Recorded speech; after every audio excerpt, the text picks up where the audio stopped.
This segment is brought to you by South Louisiana Bank. It's better when we bank together.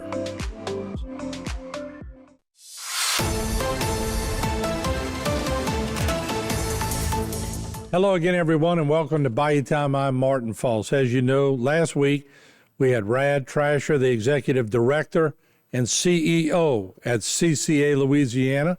We also had State Representative Dr. Joe Orgeron to talk about a big vote at the Louisiana Wildlife and Fisheries. Of course, the vote, recreational fishermen and versus commercial fishermen when it comes to Menhaden and the big pogie boats that come in.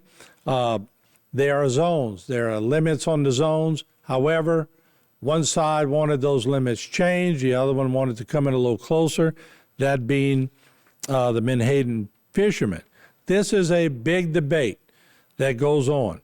There was a vote. There was a committee hearing.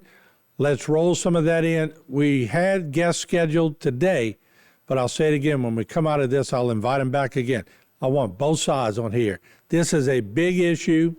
It's certainly an argument worth hearing because of the amount of recreational fishermen we have in this area and the amount of fishermen we have in general in this area who make their living off these boats. We want to hear both sides, and we want to hear the arguments on both sides. Let's roll in that committee meeting. Receive and consider a notice of intent to modify commercial menhaden reduction fishery buffers along certain portions of the Louisiana coast. Jason Adrians. What we have here is, as you teed up, is a notice of intent to adjust menhaden buffers. This was a directive that this commission gave us, that the chair gave us. We got that directive. We met with the recreational industry. We received a lot of comments from the public as well. We took all that into consideration. The adjustments in this notice of intent, they actually increased the existing square miles of buffer by about 4.3%. So it goes from approximately 264 square miles to approximately 276 square miles overall. There's reductions in certain areas of the state from a half mile to a quarter mile, but we've also added additional buffers. There were some sensitive areas in here that we looked at, and so there's some additional buffers being added inside the Chandeleur Sounds and around Ile-de-Nere. My name is Francois Cattell. I'm the president and principal shareholder of West Bank Fishing. I've met most of you all before. I've been with you here before, and some of you have been out to see us on our boats. And I welcome any others that want to come to our boats and see us. The Louisiana menhaden industry directly and indirectly supports more than 2,000 jobs, contributes over $420 million in annual economic activity, and generates roughly $25 million in state and local taxes. I'm here today because the current buffer zone rule is putting all of that at risk. In both public testimony and private discussions, proponents of the menhaden buffer zone have said that they do not wish to harm the menhaden industry or its employees. But their assumption that our vessels can simply fish farther offshore to make up the lost volume has proven false. I saw that the Chandeleur area, we're not doing a 1 mile, 2 mile. We just got some data points that it's going to be. Well, let me tell you, there's another data point that we could make, which is the 22-foot contour line around Louisiana. Your job here is to preserve and maintain the fisheries, all the fisheries, including the red drum, which is why y'all know that this is why most of the people are here, is because of the red drum. I bring people from all over the country, being in the lumber business, to come fish in Louisiana. In October, I think it was the first week in October, I brought 3 customers from Chicago. We had a wonderful time. They caught redfish. We were in the pogies everywhere, saw the airplane come.